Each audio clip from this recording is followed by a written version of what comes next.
Assalamualaikum warahmatullahi wabarakatuh.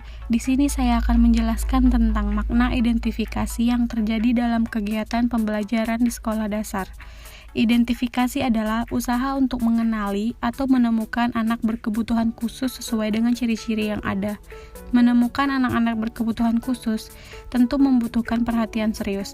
Ada anak-anak yang dengan mudah dapat dikenali sebagai anak berkebutuhan khusus, tetapi ada juga yang membutuhkan pendekatan dan perawatan khusus untuk menentukan bahwa anak tersebut tergolong anak-anak berkebutuhan khusus. Untuk dapat memperoleh informasi yang lebih lengkap, maka usaha identifikasi perlu dilakukan dengan berbagai cara. Selain melakukan pengamatan secara seksama, perlu juga dilakukan wawancara dengan orang tua ataupun keluarga lainnya. Informasi yang telah diperoleh selanjutnya dapat digunakan untuk menemukan dan menentukan anak-anak yang berkebutuhan khusus. Identifikasi yang dilakukan untuk menemukan keberadaan anak-anak berkebutuhan khusus di sekolah dasar berorientasi pada ciri-ciri atau karakteristik ada pada seseorang anak. Yang pertama ada kondisi fisik. Ini mencangkup keberadaan kondisi fisik secara umum atau anggota tubuh dan kondisi indera seorang anak, baik secara organik maupun fungsional. Dalam artian, apakah kondisi yang ada mempengaruhi fungsinya atau tidak. Misalnya, apakah ada kelainan mata yang mempengaruhi fungsi penglihatannya. Ini juga mencangkup mekanisme gerak-gerak motorik seperti berjalan, duduk, menulis, menggambar, atau yang lainnya. Selanjutnya ada kemampuan intelektual. Dalam konteks ini, adalah kemampuan anak untuk melaksanakan tugas-tugas akademik di sekolah dasar. Kesanggupan mengikuti berbagai pelajaran akademik yang diberikan guru seperti pelajaran bahasa dan matematika, menghitung, membedakan bentuk, dan lain sebagainya. Yang ketiga ada kemampuan komunikasi. Kesanggupan seseorang anak dalam memahami dan mengekspresikan gagasannya dalam berinteraksi terhadap lingkungan sekitarnya, baik secara lisan ataupun ucapan maupun tulisan. Yang keempat ada sosial emosional, mencangkup aktivitas sosial yang dilakukan seorang anak dalam kegiatan interaksinya dengan teman-teman ataupun dengan gurunya, serta perilaku yang ditampilkan dalam pergaulan kesehariannya, baik di lingkungan sekolah maupun di lingkungan lainnya. B. Teknik yang dapat digunakan untuk mengidentifikasi keberadaan anak berkebutuhan khusus di sekolah dasar. Pada hakikatnya, ada banyak metode atau teknik yang dapat digunakan untuk mengidentifikasi keberadaan anak-anak berkebutuhan khusus di sekolah dasar. Beberapa teknik khusus akan sangat diperlukan untuk mengenali anak-anak yang berkebutuhan khusus. 1. Observasi.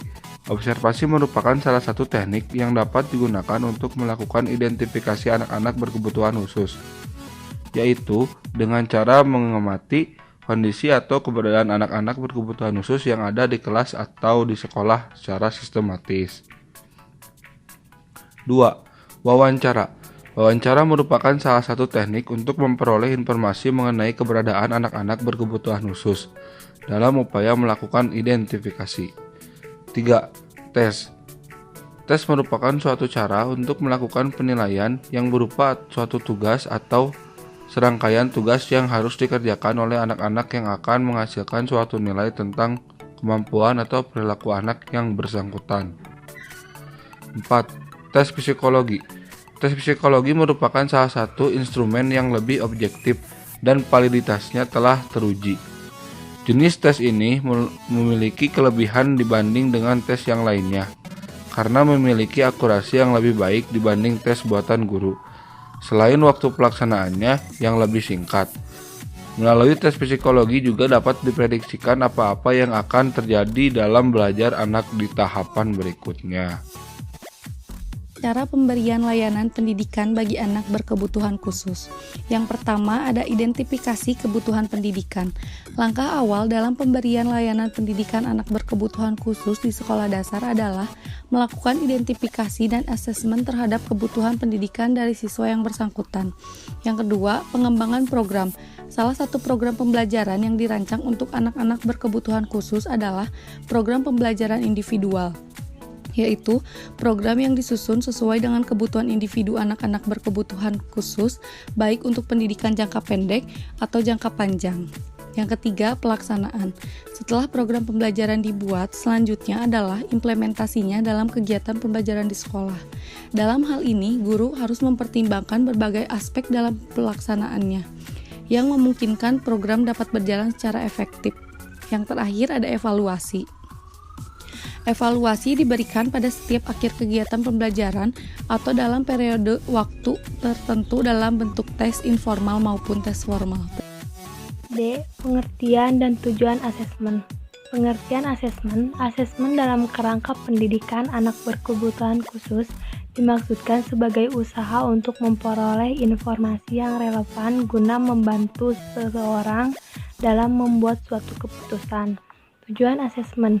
Secara khusus, sesungguhnya tujuan asesmen dapat berorientasi pada keterampilan-keterampilan yang dimiliki oleh seorang anak, baik dalam segi kemampuan akademik ataupun non-akademik. Terkait dengan waktunya, Mohyamin tahun 1995 pada halaman 125 menjelaskan adanya 5 tujuan dilaksanakannya asesmen bagi anak berkebutuhan khusus, yaitu 1. Menyaring kemampuan anak, yaitu untuk mengetahui kemampuan anak pada setiap aspek, misalnya bagaimana kemampuan bahasa, kognitif, kemampuan gerak, atau penyesuaian dirinya. Kedua, pengklarifikasian, penempatan, dan penentuan program. Yang ketiga, penentuan arah dan tujuan pendidik. Ini terkait dengan perbedaan klarifikasi berat ringannya kelainan yang disandang seorang anak yang berdampak pada perbedaan tujuan pendidikannya. Keempat, pengembangan program pendidikan individual yang sering dikenal sebagai individualist educational program, yaitu suatu program pendidikan yang dirancang khusus secara individu untuk anak-anak berkebutuhan khusus. Yang kelima, penentuan strategi lingkungan belajar dan evaluasi pembelajaran. E. Teknik dan langkah pelaksanaan asesmen. Teknik pelaksanaan asesmen terdapat 1. Observasi, 2. Tes formal, 3. Tes informal, 4. Wawancara.